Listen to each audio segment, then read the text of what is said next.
یہ خبر بلوچستان سے ہے، جس کے علاقے سوئی میں قلعہ تنظیم کے کمانڈر سمیت 100 سے زائد افراد نے ہتھیار ڈال دیے۔ مسلح افراد نے ہتھیار پھینک کر پاکستان کا جھنڈا تھامتے ہوئے ریاست سے وفاداری کا حلف اٹھایا۔ کمانڈر وڈیرا نور علی چاکرانی اور ان کے ساتھیوں نے اسلحہ قبائلی رہنما میر آفتاب احمد بگٹی کے حوالے کیا۔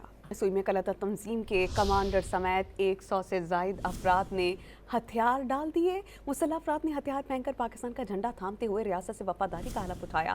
کمانڈر وڈیرا نور علی چاکرانی اور ان کے ساتھیوں نے اسلحہ قبائلی رہنما میر آفتاب احمد بگٹی کے حوالے کیا۔ سوئی میں قلعہ تنظیم کے کمانڈر سمیت 100 سے زائد افراد نے ہتھیار ڈال دیے۔ مسلح افراد نے ہتھیار پھینک کر پاکستان کا جھنڈا تھامتے ہوئے ریاست سے وفاداری کا حلف اٹھایا۔ کمانڈر وڈیرا نور علی چاکرانی اور ان کے ساتھیوں نے اسلحہ قبائلی رہنما میر آفتاب احمد بگٹی کے حوالے کیا۔